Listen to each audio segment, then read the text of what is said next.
Hai adik-adik, kembali lagi dengan Kak Rina di Online Class 101. Kali ini kita akan belajar Bahasa Indonesia untuk kelas 4 tema 1 di subtema 3 bersyukur atas keberagaman. Di pembelajaran kali ini kita akan belajar Fahombo Batu di halaman 147 sampai dengan 150. Adik-adik, untuk melihat pembelajaran lainnya, adik-adik bisa cek di kolom deskripsi, lalu cari kelasnya kelas berapa. Misalnya di kelas 3. Lalu adik-adik mau lihat kelas 3 tema 8, berarti ini kelas 3, lalu temanya tema 8. Diklik aja di sini.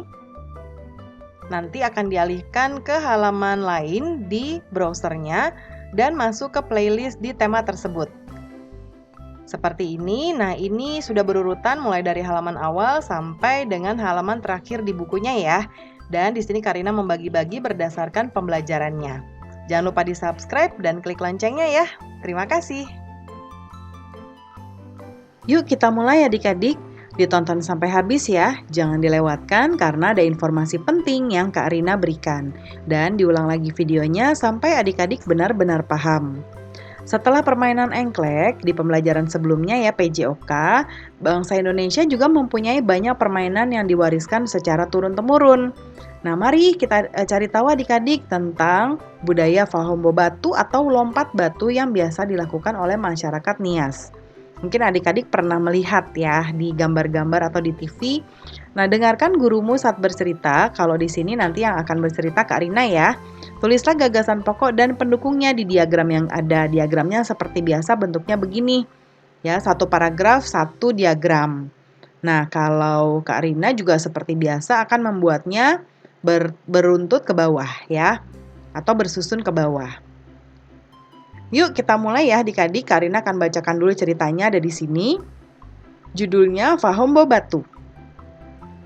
Tradisi lompat batu berasal dari suku Nias.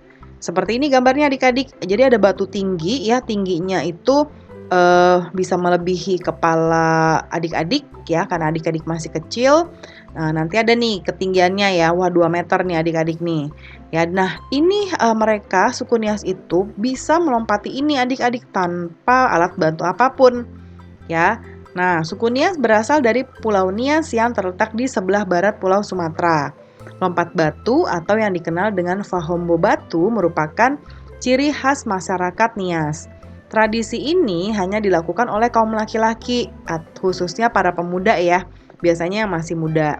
Nah, mereka harus melewati susunan batu setinggi 2 meter dan ketabalan itu yang ini ya. Jadi ini tingginya ke sini nih 2 meter ya dari tanah.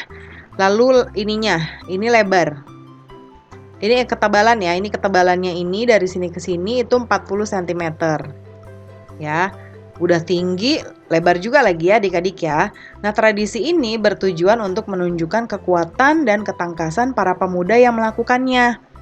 Ya, jadi sebagai bukti bahwa pemuda ini adalah memiliki kekuatan dan ketangkasan.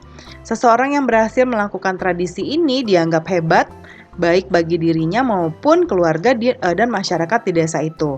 Ya, nah sudah dengar ceritanya adik-adik. Sekarang kita menulis gagasan pokok dan gagasan pendukungnya ya.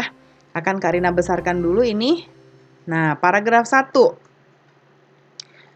Paragraf 1 gagasan pokok ya. Gagasan pokok itu bisa di awal atau akhir kalimat. Yang di paragraf 1, ini dia paragraf 1.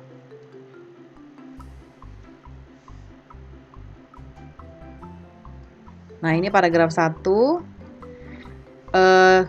Gagasan pokoknya adalah tradisi Fahombo Batu berasal dari suku Nias. Dari sini ya. Kalimatnya tidak harus sama ya adik-adik kalau gagasan pokok itu. Lalu gagasan pendukungnya adalah suku Nias berasal dari Pulau Nias yang terletak di sebelah barat Pulau Sumatera. Di yang ini ya, kalimat yang ini. Lalu lompat batu atau yang dikenal dengan Fahombo Batu merupakan ciri khas masyarakat Nias. Itu ada yang di sini. Lalu paragraf kedua. Ini dia paragraf kedua. Nah, paragraf keduanya ini akan Kak Rina kebawahin. Nah, paragraf kedua. Paragraf keduanya yaitu gagasan pokoknya tradisi melompati batu dilakukan oleh kaum laki-laki khususnya pemuda nih. Ya, ini adalah gagasan pokoknya. Gagasan pendukung, mereka harus melompati yang ini. Ini gagasan pendukung pertama, gagasan pendukung kedua yaitu tradisi ini bertujuan untuk menunjukkan kekuatan dan ketangkasan para pemuda yang melakukannya. Kemudian yang paragraf ketiga, gagasan pokoknya, seorang yang berhasil melakukan tradisi ini nih ya, yang ini. Kemudian gagasan pendukungnya baik bagi dirinya maupun keluarga dan masyarakat. Nah, kita kembali ke buku tadi ya. Setelah kamu mengenal tradisi Fauombo Batu, sekarang saatnya kamu mengenal keunikan budaya yang ada di daerahmu. Apakah di daerahmu juga terdapat budaya yang unik? Kalau ini adik-adik harus menceritakan berdasarkan daerah adik-adik ya. Cara berceritanya sama seperti tadi. Jadi ada asalnya dari mana, lalu ciri-cirinya, apa adatnya yang dilakukan ya. Seperti ini contohnya. Karena Karina tidak mungkin mencontohkan berbagai macam budaya, ada banyak sekali ya. Jadi adik-adik nanti berdasarkan budaya adik-adik saja ya. Nah, pembelajarannya berarti sudah selesai adik-adik.